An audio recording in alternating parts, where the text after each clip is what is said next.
Panoorin nyo ito mga idol, Pinoy, upang makaligtas sa dayaan sa Africa, pinabagsak ang kanilang champion na parang tinumbang poste.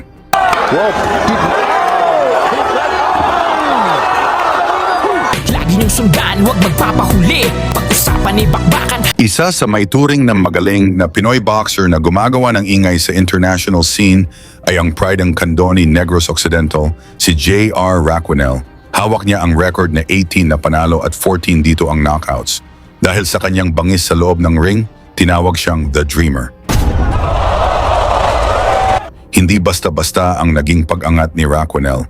Isa siya sa nangungunang contenders sa super flyweight division at nagmula sa sunod-sunod na panalo na karamihan ay natapos sa maagang rounds. Nakuha rin niya ang iba't ibang regional titles na nagbukas ng mas malalaking oportunidad sa kanyang karera.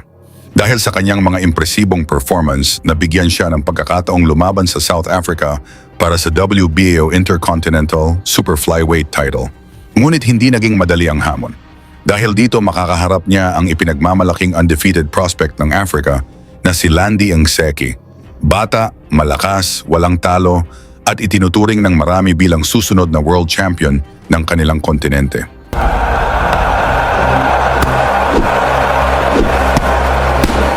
Kaya sa laban na ito lumabas na dehado ang Pinoy, lalo na't sa sariling bakuran ng kalaban ginanap ang laban. At alam naman natin, kapag sa Africa ay talamak na ang dayaan, hindi sapat ang manalo sa score lamang, kailangan dito ay patulogin ang kalaban.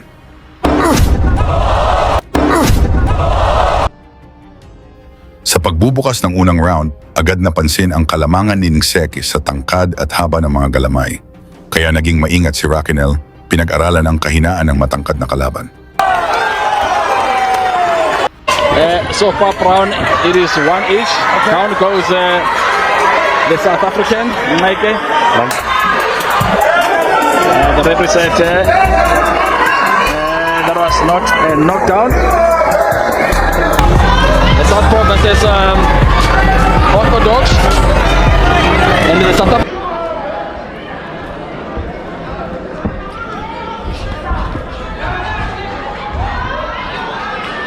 Ayaw pugsa. Kami lang.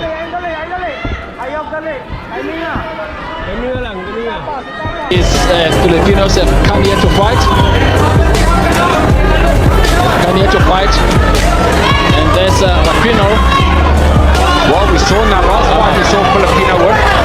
Well, it's getting the South African brand. These are big punches coming from Raquenel. And he's a southpaw. He is definitely hitting.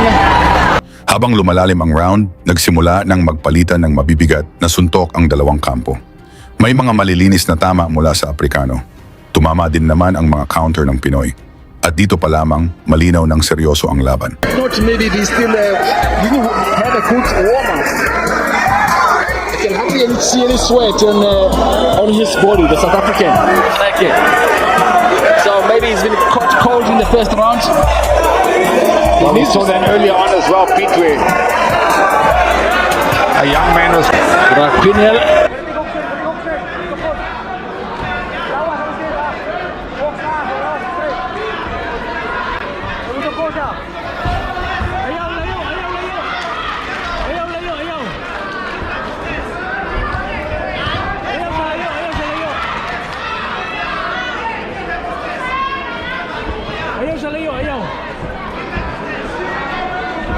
Yes. Now Mike now starting to come out of his shell now.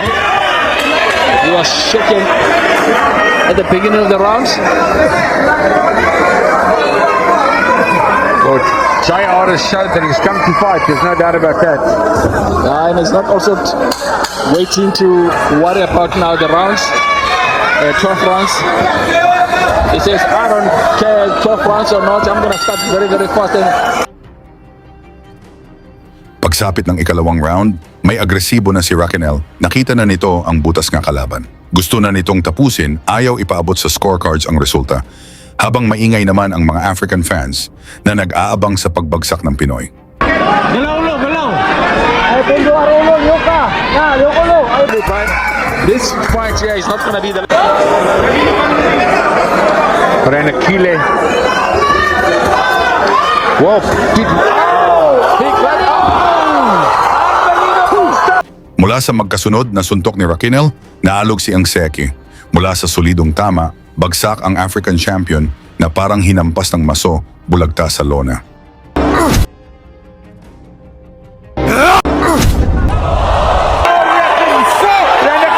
Nagawa man nitong bumangon, pero bistadong nasaktan.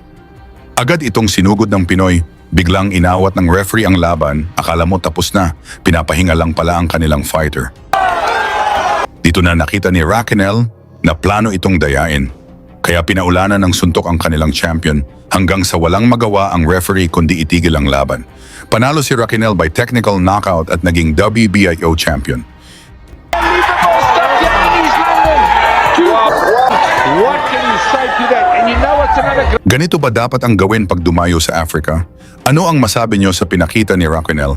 Pwede ba itong mag-world champion? Ikomento na lang ang inyong sagot kasama ang inyong lugar para malaman natin saan umabot ang suporta ng mga Pinoy kay Raquel. Lagi niyong sundan, huwag magpapahuli. Pag-usapan ni bakbakan, balita niya at laban. Mga Pinoy na di nagpapagapi. Salamat sa mga suporta na lagi nandyan.